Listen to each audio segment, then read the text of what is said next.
Hey guys, welcome back to Chit Chat. Today we'll be talking about an airline that mysteriously crashed after it took off. On December 11th, 1985, the 101st Airborne Unit of the U.S. Army left Cairo, Egypt, on a chartered Arrow Air DC-8.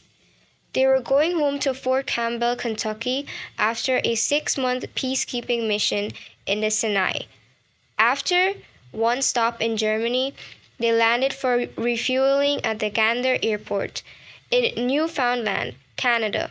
Just after takeoff, the DC-8 suddenly crashed, killing 248 soldiers. Wreckage was strewn over nearly a quarter mile. Almost immediately after the crash, a terrorist organization, Islamic Jihad, claimed responsibility, but U.S. Army officials quickly dismissed the possibility of terrorist involvement. Later, a Canadian board of inquiry stated that ice on the plane's wings had brought it down. However, 4 of the board's 9 members publicly disagreed, insisting that ice didn't cause the crash. Aeronautical engineer Les Falutas was one of the dissenting board members. There was certainly some kind of explosion, a small explosion that disabled the control system, but what caused that explosion, whether it was sabotage or whether it was the accidental denotation of some kind of military equipment that was carried against regulations, we really don't have a better idea than we had in 1988. To the 4 dissenting board members, the crash itself seemed highly irregular. Usually, in a takeoff crash, large sections of the plane remain intact, and many passengers can survive. But at the Gander, according to Les, the wreckage was extremely fragmented and no one survived. A normal kind of take accident can be quite serious and can involve a fire, but basically the aircraft isn't completely destroyed. The U.S. government strongly denied that either explosives or ammunition was carried as cargo. However, eyewitness reports from the Cairo airport contradict the government's claim. They say that several large wooden boxes were loaded onto the airplane. Many believe that the boxes contained some type of classified weapons.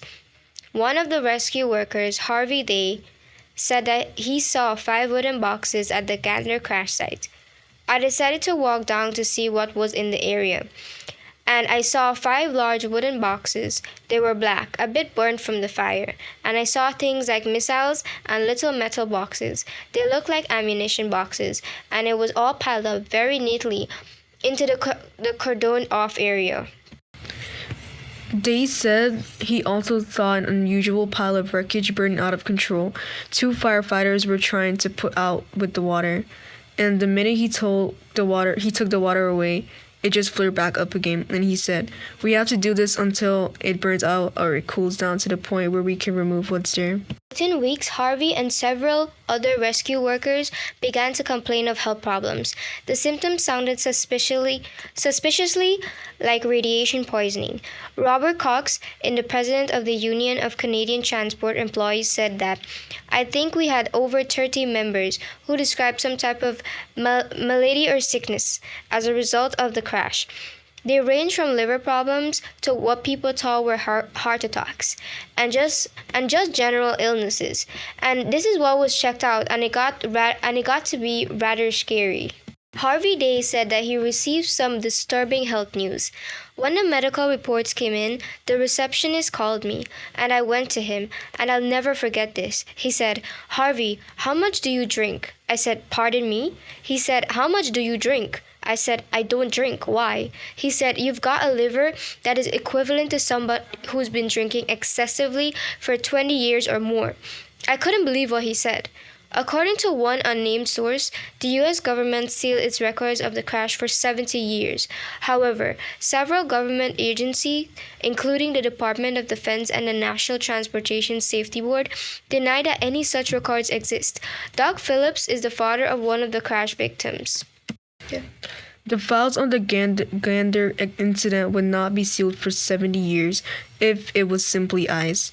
We know that there had to be something politically embarrassing that could have been very harmful to the Reagan administration that had to be covered up.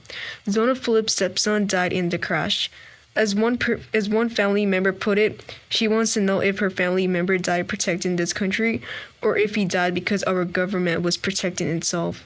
U.S. government investigators did appear to behave strangely. For one thing, the crash site was bulldozed within 3 months, a highly unusual practice.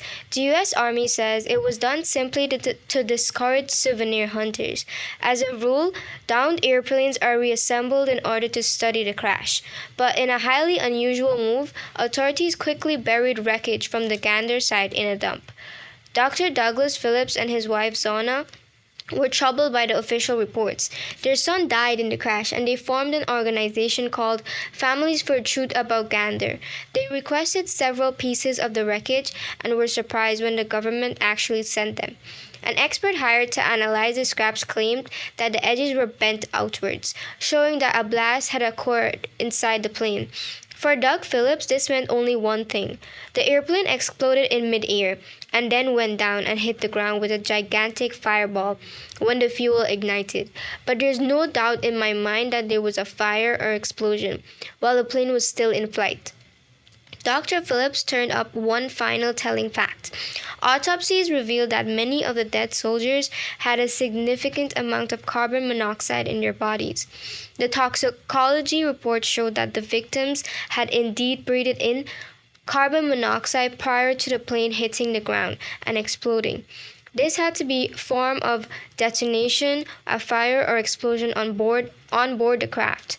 In 1990, Congress convened a hearing on the Gander disaster. The committee faulted the government's investigation but didn't insist on a new one. The families of the soldiers were killed at the Gander had been left to wonder why and how their loved ones really did die. Thank you so much for listening. Bye. Bye.